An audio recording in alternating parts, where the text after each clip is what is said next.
ওয়ানানী পাড়া জামে মসজিদের উদ্যোগে আজকের এই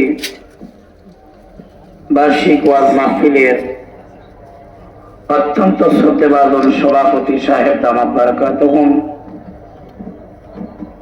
উপস্থিত হয়েছেন দূর দূরান্ত থেকে প্রিয় দিনী ভাইরা, আপনাদের কাছে দুঃখ প্রকাশ করতেছি। এটা আল্লাহর ইচ্ছা, এমন না যে এখন এটা 3 নাম্বার মাহফিল, এটা একটাই মাহফিল, মানে আজকের জন্য এটাই, কিন্তু আল্লাহর ইচ্ছা করা নাই। বলুন তো দেখি, এখন কি বালু দিয়া গুতাইয়া হারাইয়া কণ্ঠ আনা যাইব? আনা যাইব? এটা আল্লাহর ইচ্ছা। সংক্ষেপে তুই একটা কথা বলি, কিছু বুঝেননি কথা। এখন যদি আপনারাও বন্ধ হয়ে যান তো আমিও শেষ। হুজুরে দিয়ে দোয়া করাই আছে। আমার কথা বুঝেন? কিছু বুঝে থাকলে বলুন। আজকে এই মাহফিলের মধ্যে আসার তৌফিক কে দিয়েছেন? বলেন, কে দিয়েছেন? আল্লাহ যদি পছন্দ না করেন আপনি আসতে পারতেন না। এই পৃথিবীতে সবাই মুসলমান, কিন্তু সবাই কি নামাজি মুসলমান? না, সবাই কি নামাজি মুসলমান? আল্লাহ যাকে পছন্দ করেন সে বিল থেকে আইয়া, ক্ষেত থেকে আইয়া, বালু কাম করে আইয়া, মাছ ধরে আইয়া সে নামাজ পড়তে পারে, কারণ তাকে আল্লাহ কি করছেন? পছন্দ করছেন। আমি আর আপনি কেউ আমাদের ইচ্ছা মতো এখানে আসি নাই, পছন্দ করেছেন কে? বলেন, কে পছন্দ করছেন? আল্লাহ পছন্দ করছেন। আর আল্লাহ পছন্দটা এটাই হলো সবচাইতে বড়। পৃথিবীর সবাই আপনাকে পছন্দ করে, কিন্তু আল্লাহ যদি এই কথা বলেন, যা আমি তোকে ছেড়ে দিলাম, আমি আল্লাহ তোকে পছন্দ করি না, তাহলে বলুন তো দেখি, দুনিয়ার সব অর্জন আপনার কি সফল নাকি বিফল? না, বিফল। আল্লাহ আনছেন, আল্লাহ বসাইছেন, মোনাজাত পর্যন্ত যে রাখছেন, এটা হলো সবচেয়ে বড়। আজকে মনে করেন আমার গলা ভেঙে গেছে, গলার সাউন্ড আপাতত নাই, এমনও তো হতে পারতো আমিও রাস্তার মধ্যে মরে যাইতাম, হয়তো পারতো না? তখন এটা আপনাদের জন্য আরো বড় কষ্টের হতো। আল্লাহ আনছেন, এতেই বোঝা যায় আল্লাহ পছন্দ করছেন, আপনাদের সাথে সাক্ষাৎ হয়েছে। এখন যদি আবার না আইতাম, আপনারা কইতেন যে দাওয়াত দিছে না, তখন আরো সমস্যা, একটা সমালোচনা উপরে চলে আসতো। তো আল্লাহ যে তৌফিক দিয়েছেন, সবাই বলে আলহামদুলিল্লাহ। সংক্ষেপে দুই একটা কথা আপনাদের সামনে বলবো, সেটা হলো আল্লাহ পাক আমাদেরকে দিয়েছেন শেষ নবী মুহাম্মদ রাসূলুল্লাহ সাল্লাল্লাহু আলাইহি সাল্লাম। নবীকে আল্লাহ তাআলা বিশেষ একটা দল দিয়েছেন, যেই দলের নাম হলো সাহাবায়ে কেরাম। যেই দলের নাম কি? নাম না, যেই দলের নাম কি? সাহাবায়ে কেরাম। আল্লাহ বলেন, উলাইকা হুমুল মুফলিহুন।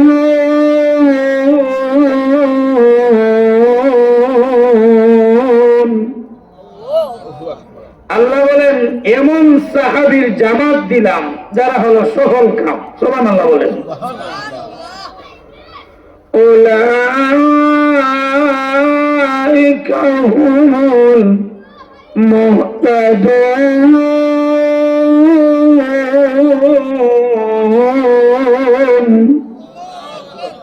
আল্লাহ বলেন, আমার নবী নবীকে এমন সাহাবীর জামাত দিলাম যারা হলো হেদায়েত প্রাপ্ত। সুবহানাল্লাহ বলেন। উলাইকা হুম খায়রুল বারিয়া। আল্লাহ বলেন দুনিয়ার মধ্যে যত জাতি আছে সকল জাতির মধ্যে সর্বশ্রেষ্ঠ জাতি হলো সাহাবায়ে কেরাম। সুবহানাল্লাহ বলেন। কি বুঝলেন? সাহাবায়ে কেরামের মর্যাদাটা কম না বেশি? আসতে কম কেন? আপনারা বলেন না কম না বেশি? কেন এত বেশি? এর কারণ কি? বলে সাহাবায়ে কেরাম রাসূলকে দেখে ঈমান এনেছেন। এটা আমরা চেষ্টা করলেও সম্ভব না। আমরা সবার সাধনা কামনা আল্লাহ নবী দেখতাম। আপনারা আসেনি এই আশা? আবার দিতেন না আপনারা? এই কামনা বাসনা সবার আছে তো, কিন্তু মৃত্যুর আগ পর্যন্ত 100-এর মানে 100% আমরা মানুষ হই, নবীরে দেখতে পারি না। কিন্তু সাহাবায়ে কেরাম নবীকে দেখে ঈমান এনেছেন। সুবহানাল্লাহ দিবেন না আপনারা? আমরা দেখি নাই, দেখতে পারবো কি না অনেক সন্দেহ। কিন্তু সাহাবায়ে কেরাম রাসূলকে দেখে কি করছেন? ঈমান এনেছেন। আর রাসূল বলেন মান রাআনি মুসলিমান লা তামাসসুন নার। যেই ব্যক্তি আমি রাসূলকে নিজ চোখে দেখেছে আল্লাহর জাহান্নামের আগুন কখনো তাকে স্পর্শ করবে না। তামাম পৃথিবীর, সারা পৃথিবীর অলি গাউস কুতুব সবাই আমল নামা যদি এক পাল্লায় রাখা হয়, আর সাহাবায়ে কেরাম যে রাসূলকে দেখেছেন এই দেখার সওয়াব যদি এক পাল্লায় রাখা হয়, তামাম পৃথিবীর মানুষের সওয়াবের চাইতে নবী দেখার সমান সওয়াব বেশি হয়ে যাবে। এর কারণ কি? বলে তারা রাসূলকে দেখে ঈমান এনেছেন। এমনকি রাসূল বলেন যে আমার সাহাবীকে গালি দিল সে যেন আমারে গালি দিল। রাসূল বলেন যে আমার সাহাবীকে ইজ্জত করলো সে যেন আমি রাসূলকে ইজ্জত করলো। লক্ষ্য করে দেখেন, আমাদের দেশে সবাই বলে আমরা হক, কেউ কয় না আমরা ভণ্ড। এই কথা কয়? সবাই বলে যে আমরা হক।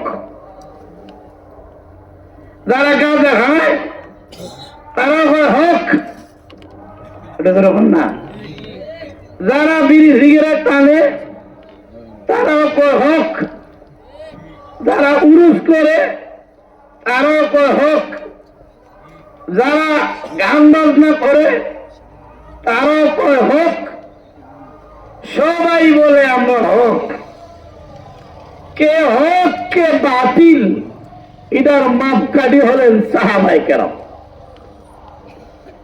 আমরা স্বর্ণকারের দোকানে যদি যাই, স্বর্ণকারের দোকানে একটা ভাতের থাকে, এই ভাতের নাম কি?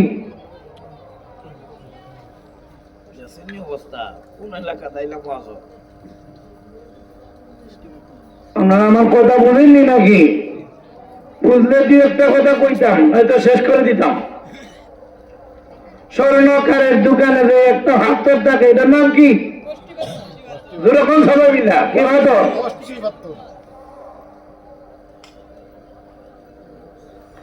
আপনি যদি একটা স্বর্ণ নিয়ে যান, গিয়ে যদি বলেন আমার ছেলে দুবাই থেকে এই স্বর্ণটা নিয়েছে, দুবাই থেকে অরিজিনাল, কোনো বাজার নাই।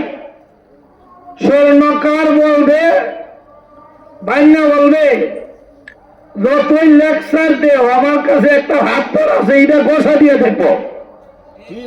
আপনাদের এরকম না? গোসা দিছে, গোসা দিয়ে ইটাইয়া ভালাই দিয়া বয়, আরে তুমি তো সিডি করলেই এইছো, কারণ এটা কোষ্ঠী পাথর। কোষ্ঠী পাথর দিয়া স্বর্ণ ভালো না খারাপ এটা যাচাই বাছাই করা যায়। ঠিক তেমনি ভাবে যেই দলেই বলে আমরা হক, গাঁজা খাইয়া বলে হক, গান বাজনা গাইয়া বলে হক, নামাজ ফরজ লাগে না এই কথা বললে বলে হক, যত দলেই হক বলো, সাহাবায়ে কেরাম বলেন তাদের জন্য কোষ্ঠী পাথর সমতুল্য। যাদের জিন্দিগি সাহাবায়ে কেরামের জিন্দিগির সাথে মিলবে তারাই হক, আর যদি না মিলে তারাই বন্ধ। এখন না, যেমন দুই একদিন আগে একটা ভিডিও ভাইরাল হয়েছে সোশ্যাল মিডিয়ায়, এক বাউল আল্লাহকে নিয়ে কটূক্তি করেছে। নাউজুবিল্লাহ কি বাড়ি গিয়ে হবে? এটা কি নাউজুবিল্লাহ করার জায়গা না? আল্লাহরে লইয়া কটূক্তি করছে। আল্লাহর বুঝি উপরে চাই আর নিচে চাই মিলে না, নাউজুবিল্লাহ করলাম। বেঈমানদেরকে ফাঁসির কাজ সাজানো দরকার। আপনাদের এখন ঠিক কিনা? 94 বছর মুসলমানের দেশে আল্লাহকে নিয়ে কটূক্তি করে তাকে দরজা ভেঙে শুধু তাদেরকে এইভাবে শাস্তি দেওয়া দরকার না, ফাঁসির কাজটা টাকা তাদেরকে দূরানো দরকার। আল্লাহ নিয়ে কেমনে কটূক্তি করে? আল্লাহ একদিকে কইছে সর্বপ্রথম বুঝি আল্লাহ বানাইছে এশক, মায়া। আউয়ালু মা খালাকাল্লাহু ইশক, এরকম কোন শব্দ কুরআন হাদিসের মধ্যে নাই। আপনাদের এরকম না? এটা নাকি আল্লাহর কথা। আল্লাহ বুঝি সর্বপ্রথম বানাইছে ইশক। কেমন বন্ধ যে এই কথা কয়, যেহেতু এটা কুরআন হাদিসে নাই, এমন কথা যদি আল্লাহ সম্পর্কে অপবাদ দেয় তার কি ইমান আছে? কিন্তু নামদারি মুসলমানরা তো তার গান শুনতেছে। আল্লাহ বলছেন আউয়ালু মা খালাকাল্লাহু নূরি, আউয়ালু মা খালাকাল্লাহু রূহি, আউয়ালু মা খালাকাল্লাহু বিল কলম। আল্লাহ বলছেন নূর বানাইছেন প্রথম, কলম বানাইছেন প্রথম, রূহ বানাইছেন প্রথম। আল্লাহ বলছেন এক জায়গায় এটা বানাইছেন প্রথম, আবার বলতেছেন এই জায়গায় বলছেন এইটা প্রথম। আল্লাহর কথা আগে হুজুতু মিলে না, আল্লাহর ইডা আর ইডা মিল নাই। না এইরকম কথা একটা বাউলে বলতেছে, এটা সত্যিকারের কোন মুসলমান সহ্য করতে পারে না। না এই জন্য আজকে তার বাড়িতে হামলা হয়েছে। হামলা তো হইবারই কথা। আপনার বাপ মারে গালিটা যদি কেউ জায়গা এটা সহ্য হইব? সহ্য হইব? আপনার সামনে যদি গালি দেয়, আপনি যদি বাবার সত্যিকারের ছেলে হয়ে থাকেন, এটা সহ্য করবেন? আল্লাহকে প্রকাশ্যে গালি দিয়েছে, লোকজনের সামনে সবাই শুনছে, কেউ প্রতিবাদ করে নাই। কিন্তু সোশ্যাল মিডিয়ায় যখন এই বক্তব্য ভাইরাল হয়ে গেছে, আমি নিজেও দেখছি এই বক্তব্য, তখন বললাম কিরে, কেউ তো প্রতিবাদ করে না, কিন্তু সত্যিকারের মুসলমানেরা এই ভিডিও এই বার্তা মানতে পারে নাই। এই জন্য সেই বাউলের ঘরে হামলা করেছে। আমি মনে করি তাকে শুধু হামলা করলেই হবে না, তার বাড়িতে হামলা করলেই হবে না, আল্লাহর জমিনে তাকে আল্লাহর খায়, আল্লাহর হানি খায়, আল্লাহ তাআলার দেওয়া নিয়ামত খায়া যে আল্লাহর বিরুদ্ধাচরণ করেছে, আল্লাহকে এইভাবে অপবাদ দিয়েছে, বিশ্রী বাঁচায়, তাকে প্রকাশ্যে বাইতুল মুকাররমের সামনে ফাঁসি দেওয়া দরকার। ঠিক কিনা? পূর্বেও অনেক বাউলরা রসুলকে নিয়ে কটূক্তি করেছে। ও মুসলমান, আমরা নামদারি মুসলমান, আমরা কোনো ভ্যালু নাই, আত্মমর্যাদা নাই, নিজের মর্যাদা আমরা নিজেই বুঝি না, আল্লাহ রসুলের মর্যাদা কেমনে বুঝবো?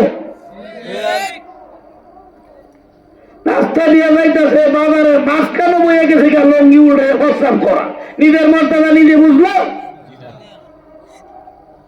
রাস্তা দিয়ে যাইতেছে, বাজার মাঝখানে বিড়ি টান দিয়ে দুয়া হলাইতেছে মানুষের মুখে মুখে, নাকে নাকে। নিজের মর্যাদা নিজে বুঝলো? এলাকার বাচ্চা ফুলাফানদের কাছে বইয়ে বইয়ে বিড়ি খায়। বলুন তো দেখি, নিজের মর্যাদা নিজে বুঝলো? এই জন্য আল্লাহ রসুলের মর্যাদাটা আমরা বুঝি না, নিজের মর্যাদাই বুঝি না। এই জন্য পরিষ্কার ভাষায় বলতে চাই, যে বাউল আল্লাহকে নিয়ে এমন কুমন্তব্য করেছে, আমাদের সবার দাবি হলো তাকে কঠিন শাস্তি দেওয়া হোক। এখন ঠিক কিনা? সামনে যেন কোন বাউলরা আতাল পাতাল করতে না পারে এমন শাস্তি দেওয়া হোক। কারণ কিছুদিন পরে পরে আল্লাহ রসুল নিয়ে কুমন্তব্য করে, আবার আমরা বক্তা, অমুক বক্তা আমরা না, তমুক বক্তা আমরা না, আমরা বক্তা হইল তাহিরি বক্তা, কারণ তারা বলে রই না। হেও তো অর্ধেক বাউল, হেও তো অর্ধেক কি বাউল। ওই 1 ঘন্টার ওয়াজ শুনবেন গিয়াসউদ্দিন তাহিরি, দেখবেন 5টা কোরআনের আয়াত হইতেন না। কোন মাদ্রাসা পড়ালেখা করছে? কোরআনের আয়াত নাই আলোচনার মধ্যে। এখনের যুবকরা সতর্ক, যদিও তাকে এনেকে মহব্বত করে, আমিও করি, কিন্তু এখনের যুবকেরা সতর্ক, কোরআন হাদিস ছাড়া কোন আলোচনা যুবকরা এখন মানতে চায় না। এখন দেখি না, আগেকার যুবকেরা বিয়ার দিন আইলে গান বাজনা করতো, এখন সব ছেড়ে দিতেছে না। আমরা আগের দিনে দেখতাম ডিস ভাড়া করে লইছে, সারা রাত ছবি দেখতো, ঠিক আছে না। এরপরে এখন কি বলে গান বাজনা করে বিয়ার রাত্রিতে, এটাও উঠছে গেছে গা। এখন যুবকরা দেখবেন বিয়ার দিন গায়ের মধ্যে লম্বা একটা হাঙ্গামি লাগায়, যদিও কালার চড়ার মারা। আগেকার যুবকদেরকে বুঝাইয়া উমাইয়া দাড়ি রাখা যাইতো না, এখন কিছু হইলেও দাড়ি রাখে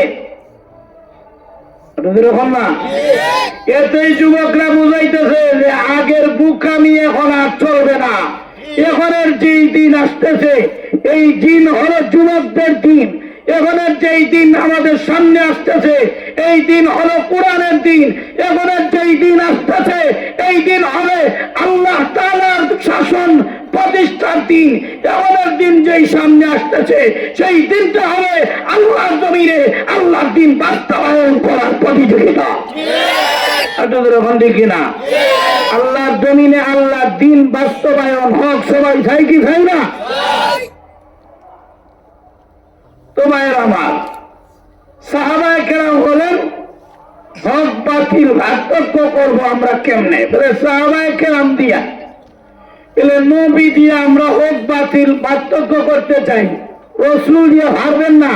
কারণ রসুল যা করছেন কোন উম্মতের পক্ষে তা সম্ভব না। এখন না, রসুল যা শিক্ষা দিয়েছেন তা পালন করা সম্ভব। না, এখন কি রসুল ডাইরেক্ট আমরা শিক্ষা দিচ্ছেন না সাহাবায়ে কেরামদেরকে? না, তাহলে আমরা দেখতে হবে সাহাবায়ে কেরাম কাজটা করছেন কিনা। আমি আপনাদের কাছে জানতে চাই, কোরআনের কোন জায়গায় লেখা আছে গান বাজনা হালাল? কি পিছনে দল নাকি এই দলের নাকি?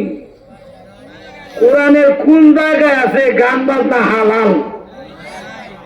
হাদিসের কোন জায়গায় আছে গান বাজনা হালাল? আচ্ছা, রসুল মনে করছেন কি কোন আপনারা? আচ্ছা, রসুল গান বাজনা করছেন না, আল্লাহ বলছেন না, মনে হয় সাহাবায়ে কেরাম গান বাজনা করছেন? কেউই করলেন না। তো আপনি যদি করেন তাহলে আপনি সঠিক না বেঠিক? ধরে বলেন, মুসলমানের আওয়াজে বলেন, সঠিক না বেঠিক?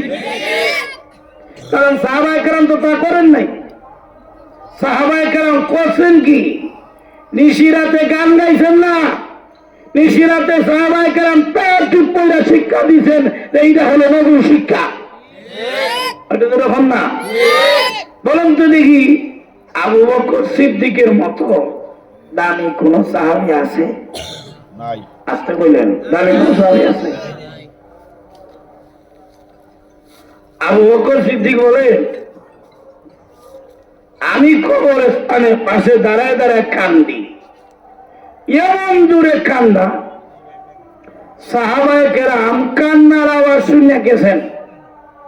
তাকায় দেখেন আবু বকর সিদ্দিক কাঁদতেছেন আর বলতেছেন, আল্লাহ, এই যে কবরের মধ্যে জান্নাতুল বাকির মধ্যে যারা ঘুমায় আছে, আমি সাক্ষী এরা জান্নাতে চলে গেছে। কিন্তু প্রভু, আমি কান্দি এই কারণে, মনে হয় আমার কবরের মধ্যে আগুন ধরে যাবে। অথচ আবু বকর সিদ্দিকের মতো দামি সাহাবী, দামি সাহাবী নাই। কেমন দামি সাহাবী? রাসূল বলেন, জান্নাতের ভিতরে গেলাম মেরাজের রজনীতে, জান্নাতের একটা প্রধান গেট পাইলাম। গেট দিয়ে ঢুকার সময় তাকায় দেখি জান্নাতের প্রধান গেটের মধ্যে আমি মুহাম্মদুর রাসূলুল্লাহর নাম লেখা আছে। আরো আসতে মন সুবহানাল্লাহ।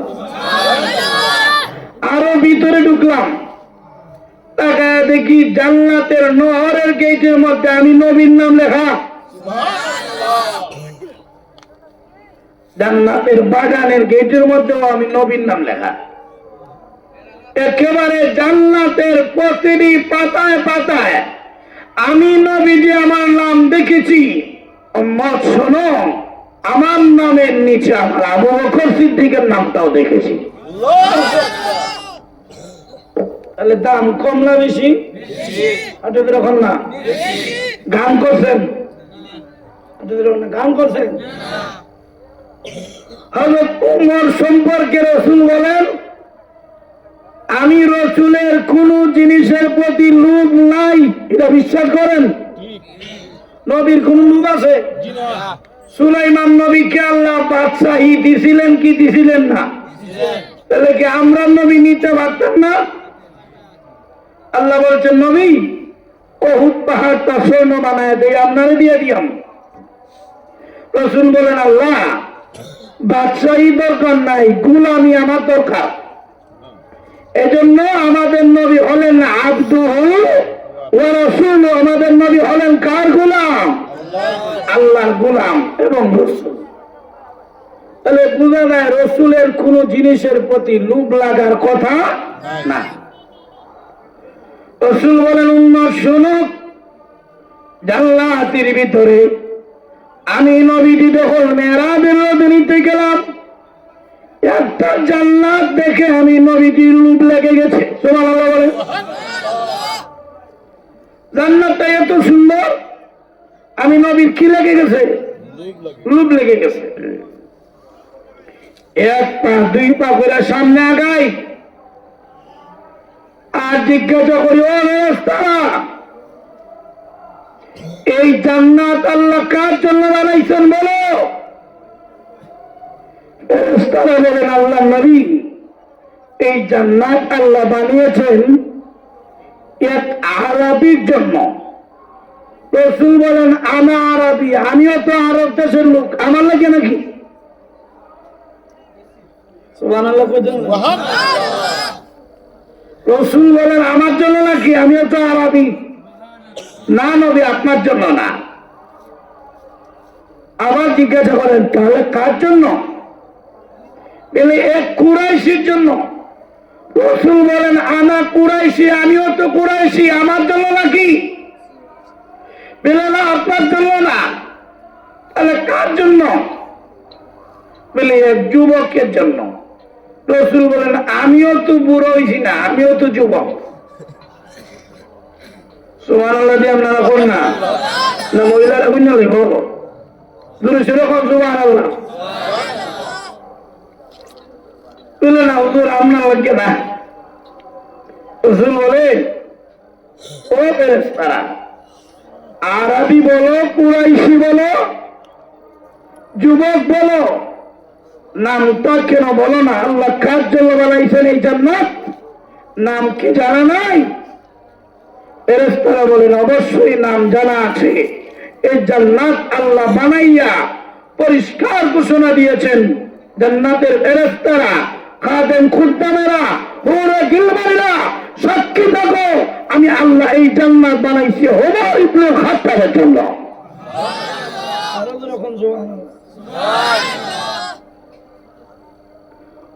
ওমর কি গান করছেন? না করছেন নাকি? এত বড় সাহাবী করলেন না কেন? আপনি গান করে দেবেন না তো, এত সহজ।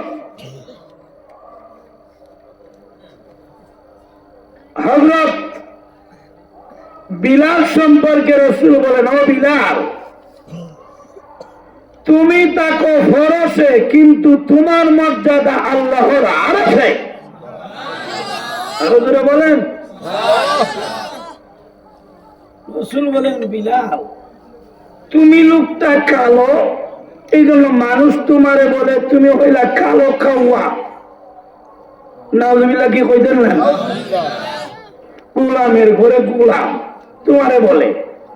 বিলাল, কালো দিয়ে আল্লাহর কাছে দাম এবং কম বেশি নাই। আল্লাহর কাছে মর্যাদা হলো তাকওয়া। শোনো রাখো বিলাল, কিয়ামতের দিন তুমি বিলাল আমি নবীর সাথে জান্নাতে যাবে। হযরত জাফর সম্পর্কে রাসূল বলেন, ও জাফরের আত্মীয় স্বজনেরা, ঘাবড়ায় যায় না, তোমাদের জাফর যুদ্ধের ময়দানে শহীদ হয়েছে, হাত কাটা পড়ছে, কিন্তু আমি নবী দেখতেছি তোমাদের জাফর জান্নাতের ভিতরে দুইটা পাখা আল্লাহ তাআলা তাকে দিয়েছেন, সে জান্নাত ভ্রমণ করতেছে। কি বুঝলেন? সাহাবায়ে কেরামের মর্যাদা কম না বেশি? এটা যেরকম না, অনেক বেশি। সবাই বলেন কি? অনেক বেশি। এখন আসুন, কেন এত বেশি হইল মর্যাদা? ওয়াজ করেন বলে, কতদিন ওয়াজ করতাম? বলে সারা রাত্রে ওয়াজ করেন, ফজর পর্যন্ত ওয়াজ করেন, তো নামাজ পড়বেন নি? ঈদের বেলা নাই। এরকম না, বেশি ওয়াজ। জোহরের পরে 3 জন, আসরের পরে 1 জন, মাগরিব পরে 1 জন, এশার পরে 3 জন, 4 জন। বেশি ওয়াজ শুনতে শুনতে সব ব্যাস লাগে জায়গা। এরকম না? কারণ এখনের মুসলমান ভালো করে 4 কালিমাই ভালে না, তো এত ওয়াজ শুনলে মনে রাখতো কেমনে? এরকম না? তখন সব দেখা যায় দাইলে সামনে কি হয়ে জায়গা, কিছু হয়ে জায়গা। এক হুজুর বিধি গেছে এক এলাকায় ওয়াজ করতো, দাওয়াত খাইতে গেছে এক মুরিদের বাড়ি। দাওয়াত খাওয়ার সময় হুজুর জিগায়, তোর বাড়িতে দাওয়াত খাইতে আইলাম, নামাজ ফরজ নি? হে উঠে মাঝে মাঝে পড়ি। বলেন তো দেখি, নামাজ কি মাঝে মাঝে আছে? মাঝে মাঝে আছে? এ জবাব দেই কি মাঝে মাঝে পড়ি। তাহলে কত দেখি ফজর নামাজ করে রাখা? আসলে হে নামাজই করে না, তো রাখা জানতো কমনে? হেও সালাদ ছিল, ডাক দিয়ে বলো, সময় নষ্ট করে লাভ নাই, খানাটা আনমু আর ফাঁকে ফাঁকে হাঁটতে হাঁটতে পড়বো। আর তার উদ্দেশ্য হইল খানা আনতে গিয়া বৌরে দিকেই তো কয় রাখা, এ নিজে তো জানে না। এরকম মুসলমানের সমাজে আছে কিনা? নাই, নামাজের রাখা জানে না। এখন খানে আনতে গিয়া দৌড়ে দিয়েছে, কি গো ফজর নামাজটা কয় রাখা? বউ কইয়া দিছে 4 রাকাত। কয় রাকাত কইছে? ভুল কইছে নাকি সঠিক কইছে? সঠিক কইছে। বউয়ে লিখায়, হুজুরে যদি জ্বরের কথা জিজ্ঞাসা কি কইবে? জ্বরের তো জানি না, কইও 12 রাকাত। কইতে কইতে বউয়ে শিখাই দিছে 5 ওয়াক্ত নামাজের রাকাত। যে ফজরের রাখাত হইছি না পাঁচ ওয়াক্ত যখন কইয়া দিছে বলে সব তাইলে সামনে কি গেছে গা কিছু রয়ে গেছে। হে খানা আইনা দে আপনি জানেন, কিন্তু মাঝখানে রাখাতের কথা কয় না। হুজুর দমক দিয়ে বলে বল থেকে বন্ধন নামান কয় রাখা এমনি উঠতে কয় 10 টাকা সব কি গেছে গা কিছু দিয়ে গেছে গা। হুজুর বলে যে কয় বন্ধন নামাজ 10 টাকা তো তার বাড়ি আর খাইয়া লাভটা কি তৈত এ তো নামাজ হইব না সুরা। হুজুর জায়গা কয় তোর বাড়ি আর দাওয়াত খাইতাম না বললা লইয়া হুজুর যাইতে থাকা আজকে আর খানা খাবো না। হে পিছন দিক থেকে ডাকতে হবে একটু তারাম একবারে ভুল আল্লাহ মাফ করে, একবারে ভুল কেন মাফ করে আল্লাহ মাফ করে। আমি কইতে পারলাম ফজরের নামাজ 20 টাকা পড়ে লাইছি পুরো 10 টাকা। বউয়ের পিছন দিক থেকে ডাকতে হয় নামাজ সুরা 5 লেখা। হে উঠতে হয় আর সর্দার নিগিরি করিস না, হুজুরে 20 টাকা তার 10 টাকাতেই মানে না, তোর 4 লেখাত কেমনে মানতে হলো। বেশি উনতে উনতে কি গেছে গা সব তাইলে চলে কিছু গেছে গা। বেশি ওয়াজ শুনলে মনে থাকে না নাকি তা বেঠিক কইলাম, বেশি ওয়াজ দরকার নাই। 4টা কথা কই নিম্ন স্তরের। আল্লাহ রাসূল হাদিসে বলেন আমার একজন সাহাবীকে যদি আমার উম্মত ফলো করে, আমার একজন সাহাবী গোটা উম্মতের জন্য নাজাতে রুফিরা হয়ে যাবে। এক সাহাবীর মধ্যে এমন আমল আছে, যেমন একজন সাহাবী ওনার নাম হলো জাফর রাদিয়াল্লাহু তাআলা। নাম কি? জাফর। আর ওদের নাম কি? রাসূল বলেন ও জাফর তোমার মধ্যে নাকি 4টা গুণ আছে আল্লাহ তাআলা পছন্দ করছেন। আল্লাহ আকবার। না কয়টা গুণ? জাফর বলেন হুজুর আমার গুণগুলোর কথা তো আমি কারো কাছে বলি নাই, আপনি জানেন কেমনে? রাসূল বলেন আল্লাহ আমাকে জানাই দিয়েছেন তোমার মধ্যে গুণ আছে। আমরা যতই ভালো কাজ করি মানুষের কাছে ভালো হইতে পারি না, মানুষকে এখন সন্তুষ্ট করা যায় না, এখন আর এই দুনিয়া নাই। আর আল্লাহ বলতেছেন তার গুণ পছন্দ। চিন্তা করেন কেমন সাহাবী, কয়টা গুণ? এটা দেখুন না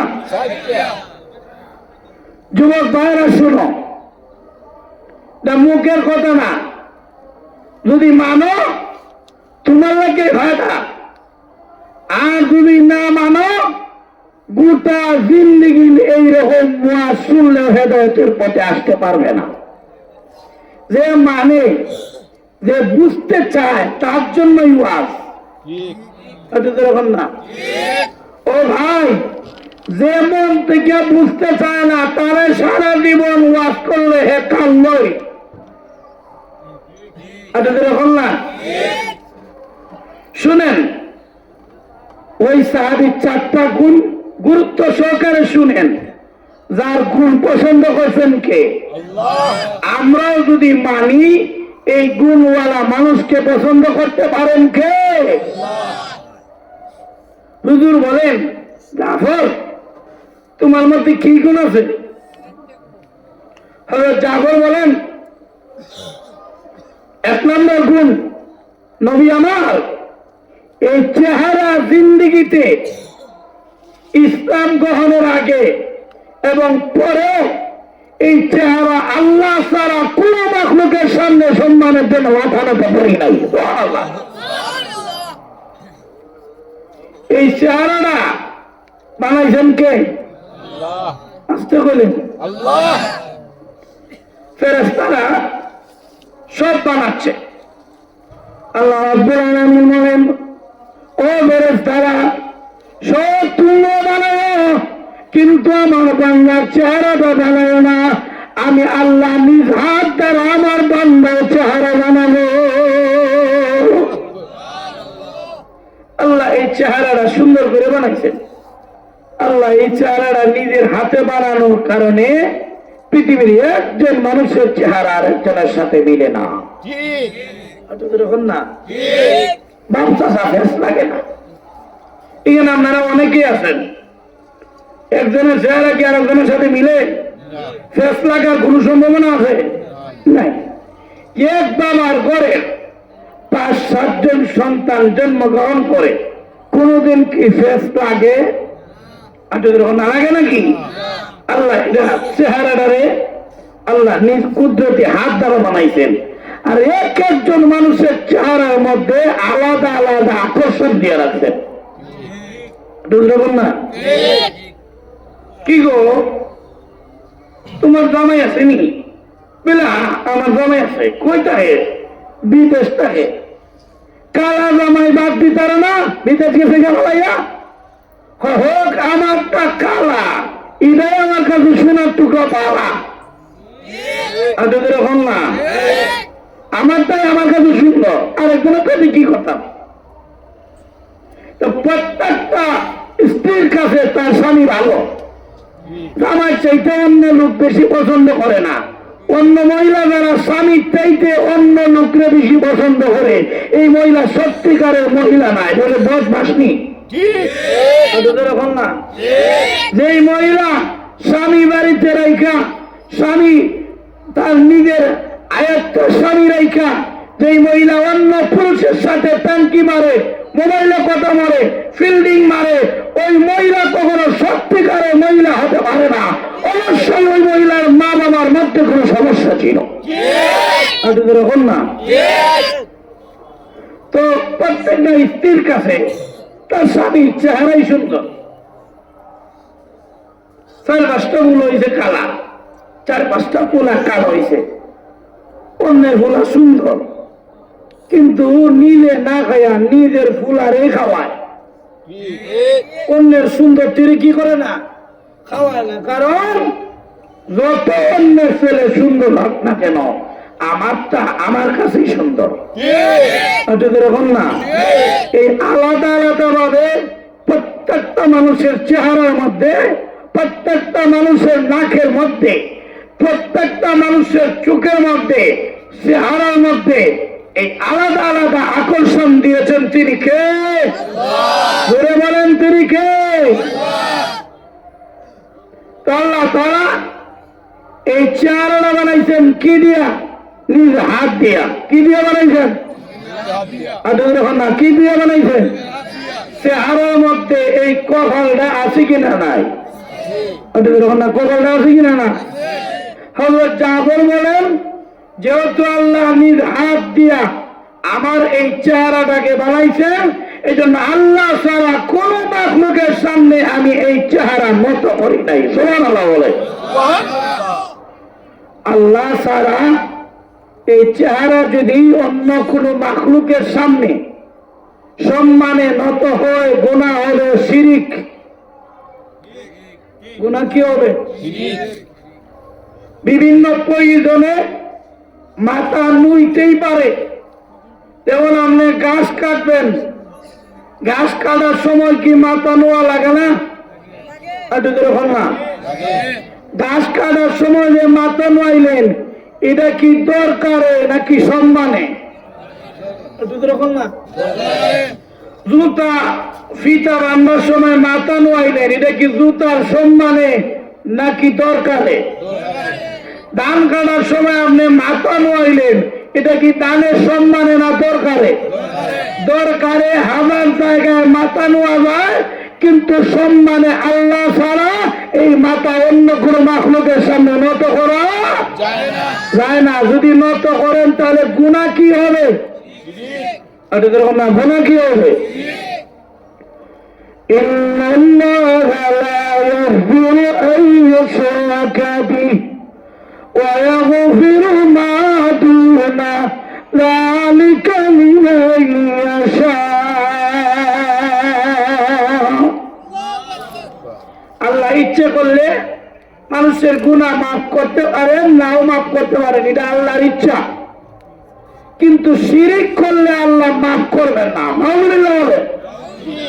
মান ইউশরিক বিল্লাহি ফাকাদ হারামাল্লাহু আলাইহিল জান্নাহ। আল্লাহ বলেন যে শিরিক করে, আল্লাহ বলেন তার জন্য আমি আল্লাহ জান্নাতই হারাম করে দেই। নাউযুবিল্লাহ। শিরিক করলে কি হারাম? জান্নাতই হারাম। হযরত জাফর বলেন আমি এই মাথা আল্লাহ ছাড়া কারো সামনে নত করি নাই, শিরিক করি নাই। গুণটা পছন্দ করছেন কে? জোরে বল না, গুণটা পছন্দ করছেন কে? দুই নম্বর গুণ লক্ষ্য করে দেখেন। হযরত জাফর বলেন ইয়া রাসূলুল্লাহ, দুই নম্বর হলো ইসলাম গ্রহণের আগে আমরা মদ পান করতাম, কিন্তু আমি করি নাই। ইসলাম গ্রহণের পরেও ইসলামের প্রাথমিক দিকে মদ পান করা জায়েজ ছিল, পরে আল্লাহ হারাম করে দিয়েছেন, তখনও মদ পান করি নাই। জানতে চাই মদ পান করা হালাল না হারাম? ধরে বলেন পরিষ্কার ভাবে, হালাল না হারাম? মদ খাওয়া আর মুখ খাওয়া দুটা সমানই। হল না? মুখ খাওয়া হারাম, মদ খাওয়া হারাম, ময়লা খাওয়া হারাম, মদ খাওয়া হারাম। আমার মনে হয় মদ কুড়েরা ঠান্ডার দিনে এলে দুটা মিলে খায়। হল না? সবাই তো হারাম। জাফর বলেন মদ পান করি নাই। কেন? এর প্রথম নম্বর কারণ হলো যেই মদ পান করলে আমার লঙ্গি, কাপড়, পায়জামা আছে কিনা নাই আমি নিজেই বলতে পারি না। বাড়িতে দেখি লঙ্গি নাই, বলে কই ও বিড়িদের কাছে মদ খাইছে, সেইখানে লঙ্গি পরে রয়েছে। কথা কি ঠিক না? ঠিক। 10 বছর আগে মা মারা গেছে। কয় বছর আগে? বাড়িতে জিগায় আম্মা দরজাটা খুলেন তো। কারা ডাক দিছে? মারা ডাক দিছে, আম্মা দরজা খুলেন। আর মা মারা গেছে কয় বছর আগে? 10 বছর আগে। এমনি দরজা খোলার পরে তাকায় দেখে এটা তার মা না বউ। কারো তুই মা ডাকলি? নাউযুবিল্লাহ কইতেন না? তবে জাফর বলেন এই জন্য আমি মদ পান করি নাই, এটা হালাল হতে পারে না। গেল কয়টা গুণ? 2টা। 3 নম্বর গুণ বলেন ইয়া রাসূলুল্লাহ, জিন্দেগিতে কোনোদিন জিনা করি নাই, অথচ এখন প্রতিদিন সমাজের মধ্যে জিনার বাজার হয়ে গেছে। বাবা জিনা করে সন্তান জানে না, মা জিনা করে সন্তান জানে না, সন্তান জিনা করে মা বাপ জানে না। কথা কি বাস্তব না অবাস্তব? শহরের খুনায় খুনায় জিনা বাজার, নর্তকীরা রাস্তার মোড়ে দাঁড়ায় থাকে মানুষদেরকে টাকা দিয়ে কেনার জন্য। অতি সত্তর যদি এই দেশের নর্তকীদের পতিতালয় যদি বন্ধ না করা হয়, এই দেশের কোন যুবকদের চরিত্র ঠিক থাকবে না। না আমার সঙ্গে ওয়াজ করে আছি কিশোরগঞ্জ মোড়ে, আর অপেক্ষা আছি ফজরের কাছাকাছি একটা বাস আসে। এই বাসটা যায় ভৈরব। কোন জায়গায় যায়? ভৈরব। তো স্টেশনের লোক বসা টিকিট কাটতেছে। নান্দাইল চৌরাস্তা থেকে আমার সাথে একজন আইছে, যুবক, সুন্দর চেহারা, সে ভিডিও বিভিন্ন কাজ করে। তো এই মোড়ে আসার পরে একজন মহিলা বারবার তার দিকে চাইতেছে আর মুখ টুক দেখা করিয়া তারে আকর্ষণ করতেছে। নাউযুবিল্লাহ কি আসতে করবেন না? হবে তারে ফার্ম ভর্তি দিয়া ও আমার কাছ থেকে লয়ে গেছে, আমি কইতারি না। এখন হুজুর জায়গা কিশোরগঞ্জে। আর যে বেটা টিকিট কাটতেছে এখন হুজুর তার জীবন না শেষ। এখন দেখি না এর জীবন নাকি শেষ। ওই মহিলা তো তার জীবন না নষ্ট করবো, তার সাথে যা আছে সব হাতায় লইয়া নেব। এইভাবে নর্তকী ঢাকা শহর এমনকি সিলেট শহরে অলিতে গলিতে গিয়ে নর্তকীরা দাঁড়ায় থাকে। এইসব পতিতালয় যদি বন্ধ হয়ে যায়, আমাদের দেশের হাজার হাজার যুবকদের চরিত্র ভালো হয়ে যাবে। এখন দেখি না তো লক্ষ্য করে দেখেন, বিয়ার অনুষ্ঠান হইলে জিনা বেড়ে যায়, যুবক ফুল আড্ডা মারতে থাকে বিয়ার দিন, কোনো বাধা নাই।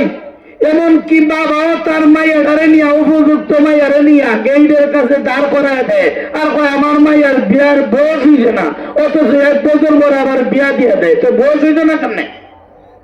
এই মাইয়ারে নিয়ে দিছে বিয়ার গেইটে দাঁড় করাইয়া। আর আপনার মাইয়ার দিকে যারা জামাইয়ের সাথে আসলো তারা লুবনীয় দৃষ্টিতে তাকাচ্ছে এবং ফুল ছিনাছিনি করতেছে, স্প্রে মারতেছে। আমি বলবো এই মাইয়া এই জায়গার মধ্যে আসার সর্বপ্রথম অপরাধী হইল মা বাবা। এখন দেখি না আপনার উপযুক্ত মাইয়াটারে কেমনে নিয়ে দিলেন? যেই মাইয়াটার 15-16 বছর হয়ে গেছে, সে কি আর বাচ্চা রয়েছে? তো কই না দিলেন?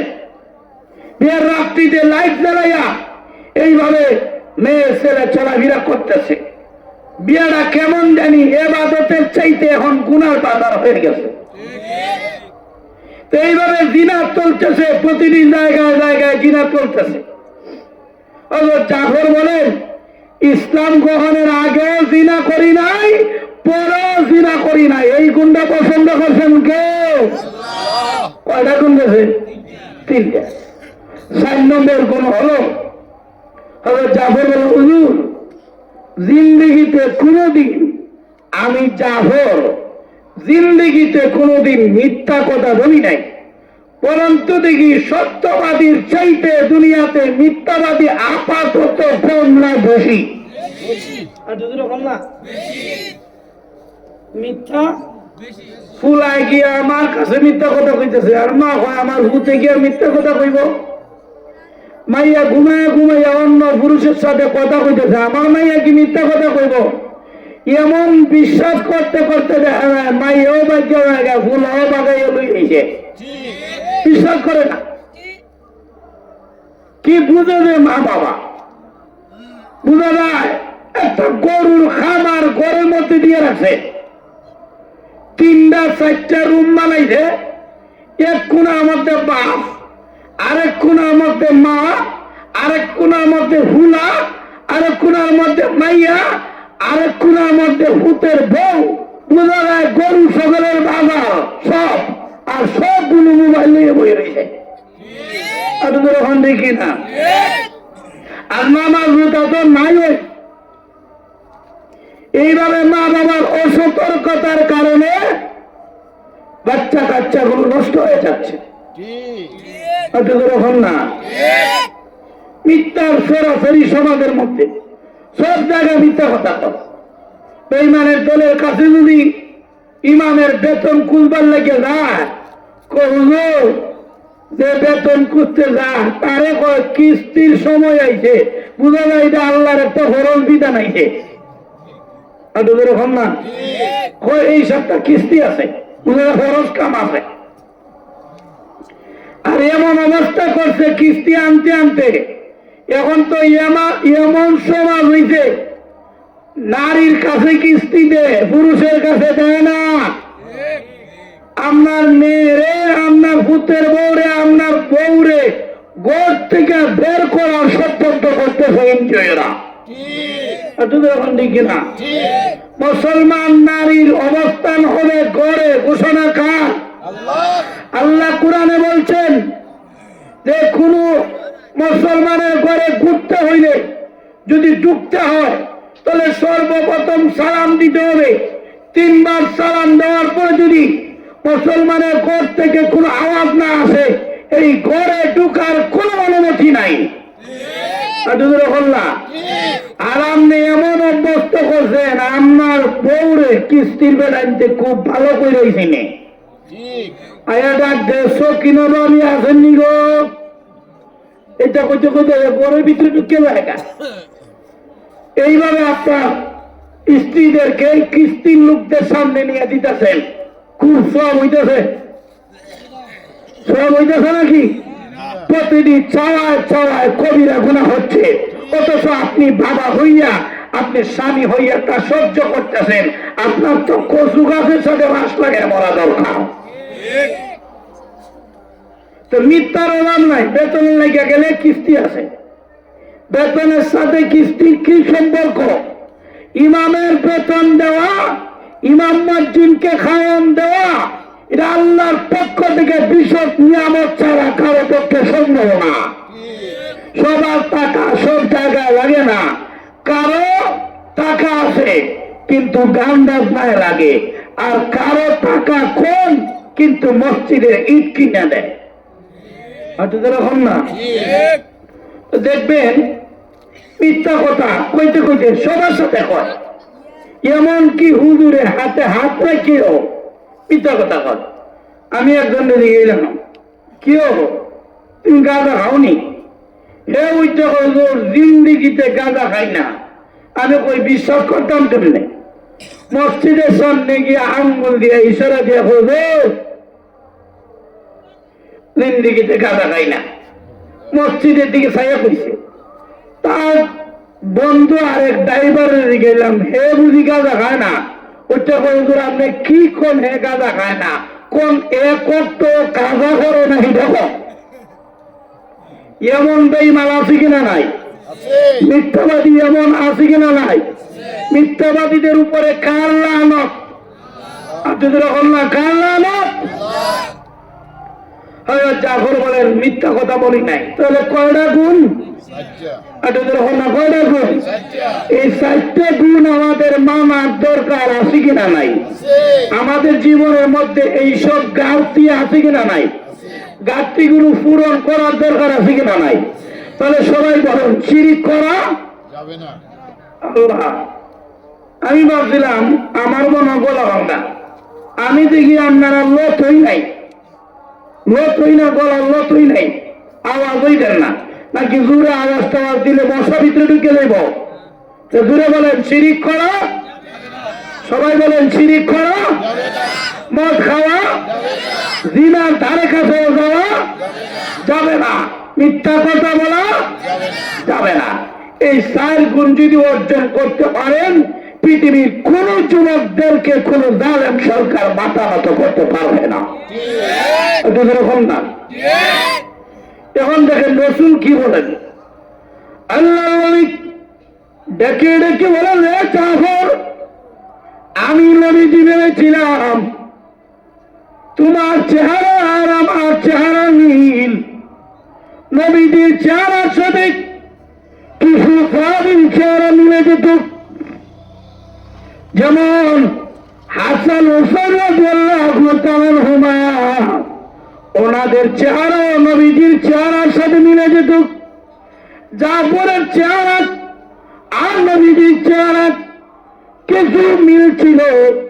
রাসূল বলেন, জাফর, আমি নবীজি ভেবেছিলাম তোমার আর আমার চেহারার মধ্যে মিল, এখন আমি নবীজি তাকায় দেখি আমার চেহারা আর তোমার চেহারা শুধু মিল না, আমি রাসূল তাকায় দেখি আমার গুণের সাথে তোমার গুণ মিলে যায়।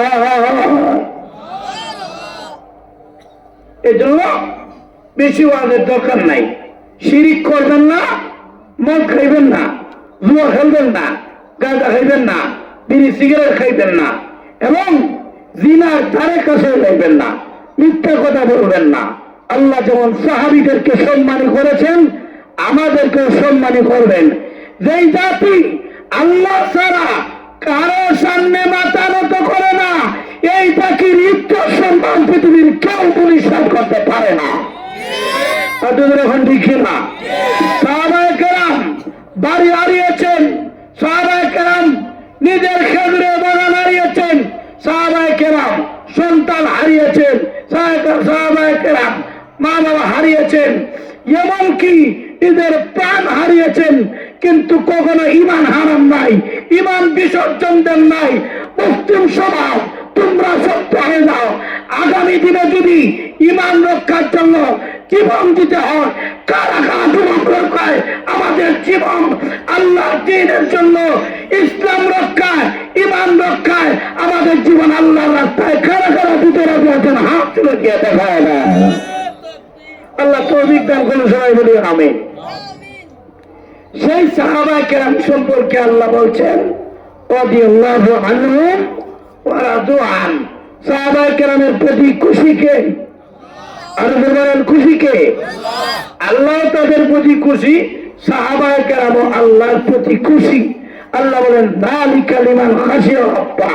সাহাবায়ে কেরামের প্রতি আমি আল্লাহ খুশি হইলাম কেন? খুশি হওয়ার কারণ হলো সাহাবায়ে কেরামের ভিতরে ছিল আল্লাহর ভয়। আল্লাহর ভয় যদি আপনার ভিতরে না থাকে, কোনদিনই গুনাহ থেকে বাঁচতে পারবেন না। এরকম না? চুরি করে করে বলে আল্লাহর ভয় নাই, নামাজ পড়ে না করে বলে আল্লাহর ভয় নাই, যাকাত দেয় না করে আল্লাহর ভয় নাই, টাকা আছে হজ করে না কেন আল্লাহর ভয় নাই, গুনার কাজ করে কেন বলে আল্লাহর ভয় নাই। আল্লাহর ভয় না থাকলে আপনার জিন্দেগিতে কোনো আমলই নাই। আর যার ভিতরে আল্লাহর ভয় আছে, প্রতিদিন কাজ করার সময় চিন্তা করবে যে এই কাজের জন্য যদি জবাব দেওয়া লাগে, তখন সে বলবে জবাব তো দিতেই হবে, এই কাজ করলে কি জবাব দিব? তখন সে গুনার কাছ থেকে বেঁচে থাকে। আল্লাহ বলেন ফাইন্নাল জান্নাতা হিয়াল মাওয়া, তার জন্য আমি আল্লাহ জান্নাত রেডি করে রাখি। আল্লাহ তাআলা তৌফিক দান করুন, সবাই বলি আমিন। আল্লাহ তাআলা আমাদের জিন্দেগীর মধ্যে গুণ দান করুন, সবাই বলি আমিন। নবীর আদর্শে, সাহাবায়ে কেরামের আদর্শে আমাদেরকে আল্লাহ তাআলা গড়ে তুলুন। দুনিয়া এবং আখিরাতের জিন্দেগি আল্লাহ তাআলা সুন্দর করে দেন, জোরে জোরে বলে আমিন। ওয়া আখির দাওয়াহুম আলহামদুলিল্লাহি রাব্বিল আলামিন। আসসালামু আলাইকুম ওয়া রাহমাতুল্লাহ।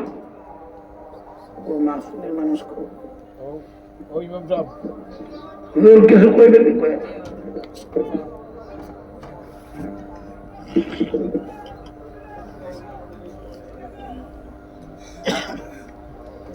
আলহামদুলিল্লাহ, আমরা এই ওয়াজ আয়োজন করতে যাইয়া আমরা অনেক প্রবাসী ভাই হলে সাহায্য সহযোগিতা করছেন।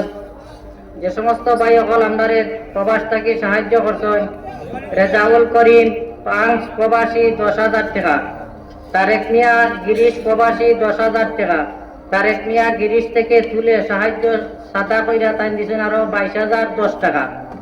রাজন মিয়া দুবাই প্রবাসী 5,000 টাকা, রুকন আহমদ দুবাই প্রবাসী 5,000 টাকা, মাসুদ মিয়া দুবাই প্রবাসী 4,000 টাকা, সিরাজ আলী দুবাই প্রবাসী 3,500 টাকা, জাহাঙ্গীর ফ্রান্স প্রবাসী 3,000 টাকা, ওয়াজ আলী সৌদি আরব প্রবাসী 3,000 টাকা, মাসুম মিয়া সৌদি প্রবাসী 3,000 টাকা, তাজিরুল দুবাই প্রবাসী 2,000 টাকা, নুরুল ইটালি প্রবাসী 3,000 টাকা,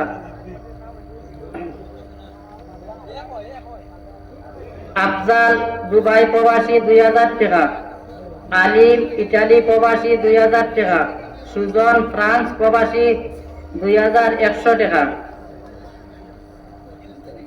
রিয়াসত তুর্কি প্রবাসী 2,000 টাকা, শাহিন আলী ইটালি প্রবাসী 2,000 টাকা, তারেক সৌদি আরব প্রবাসী 1,000 টাকা, হৃদয় আহমদ দুবাই প্রবাসী 1,500 টাকা, মাসুম মিয়া সৌদি প্রবাসী 1,000 টাকা, জলিল ওমান প্রবাসী 1,000 টাকা, রফিক মিয়া ওমান প্রবাসী 1,000 টাকা, সুলেমান দুবাই প্রবাসী 1,000 টাকা, ইসলাম ওমান প্রবাসী 1,000 টাকা, আলিমুদ্দিন দুবাই প্রবাসী 1,000 টাকা, আউয়াল গিরিশ প্রবাসী 1,000 টাকা, আল আমিন ওমান প্রবাসী 1,000 টাকা, ফরিদ মিয়া গিরিশ প্রবাসী 1,000 টাকা, বুরহান ওমান প্রবাসী 1,000 টাকা, ওয়ারিস ওমান প্রবাসী 500 টাকা 500 টাকা।